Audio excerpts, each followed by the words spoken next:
Hello guys, ഇന്ന് എൻ്റെ തോട്ടത്തിലെ വിളവെടുപ്പ് കണ്ടാലോ പച്ചക്കറിൻ്റെ. നമുക്ക് പച്ചക്കറി തോട്ടത്തിലേക്ക് പോകാം. ഇതാണ് പച്ചക്കറി തോട്ടം.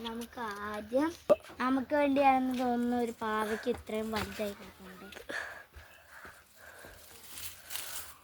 അപ്പോൾ ഇതാണ് പാവയ്ക്ക് വലുതായിട്ടുണ്ട്, വേവിക്കാൻ പറ്റും. എന്നിട്ട് നമുക്കൊരു കുഞ്ഞ് തക്കാളിയാണ്. അങ്ങനെ തക്കാളി നിർത്തിയിട്ടുണ്ട്. ഇതിനടുത്ത് നമുക്ക് കുറച്ച് ചെറിയ ചെറിയ തക്കാളി ഉണ്ട്. ഇതാണ്ട് പാവയ്ക്ക് ഇങ്ങനെയൊക്കെ വാടിപ്പോകുന്നുണ്ട്. ഇതാണ്ട് ഇവിടെ കുറേ തക്കാളികളുണ്ട്. അപ്പോൾ നമ്മളിത് ഉള്ളിയാണ്, അതിൻ്റെ തണ്ട് നമുക്ക് പറിച്ചെടുക്കാതെ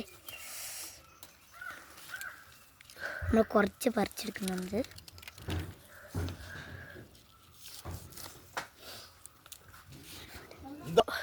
അപ്പോൾ ഇനി നമുക്ക് ഒരു മുളക് പറിക്കാതെ കുറേ ഉണ്ട്.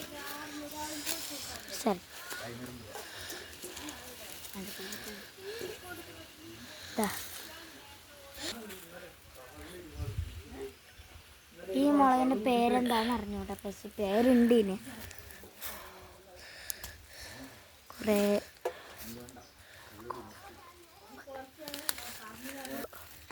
ഇനി ഇത്രയും മുളക് ഇട്ടിട്ടുണ്ട്. ഇനിയും കുറേ ഉണ്ട്. അവിടെ തക്കാളി കൂടുതലുണ്ട്, പക്ഷെ പഴുത്തിക്കില്ല കേട്ടോ. പയറാണ് എന്തോ ചീര വറക്കാതെ.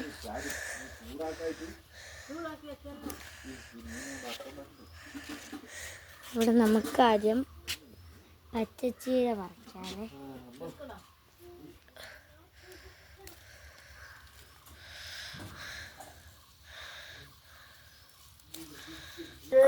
ഇത്രയും ചീര കിട്ടിയിട്ടുണ്ട്.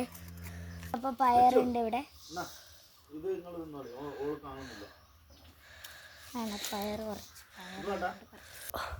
കുറേ പയർ ഇവിടെ ആയിട്ടുണ്ട്. ഉപ്പേരി വെക്കണം.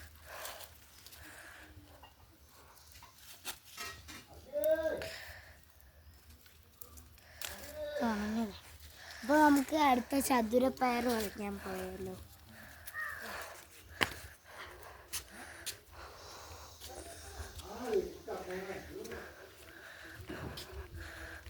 ഹലോ ഗൈസ്, ഞങ്ങൾ ഇതിന് ചതുരപ്പയർ എന്നാണ് പറയുക.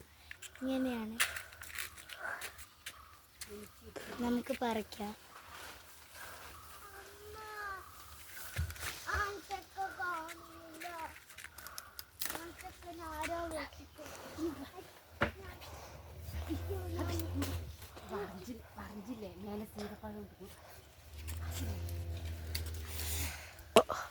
ഇപ്പോൾ രണ്ടുപേരും നമ്മൾ പറിച്ചെടുത്തിട്ടുണ്ട്. ഇവിടുത്തെ പയർ ഉണങ്ങിപ്പോയിട്ടുണ്ട്. ഇനി അടുത്ത ഇവിടെ മുളക്. അപ്പോൾ ഈ മുളകിൻ്റെ പേരറിഞ്ഞൂടെ, നല്ല ടേസ്റ്റ് എരിവൊക്കെ ഉള്ളതാണ്. ഒന്ന് നമ്മൾ പറിച്ചെടുക്കുന്നുണ്ട്. നല്ല എരിവുള്ളത് കൊണ്ടാണ്. അപ്പോൾ ഇത്രയാണ് ഞങ്ങൾക്ക് കിട്ടിയത്. ഈ വീഡിയോ ഇഷ്ടമായിട്ടുണ്ടെങ്കിൽ ലൈക്ക് സബ്സ്ക്രൈബ് ചെയ്യണേ.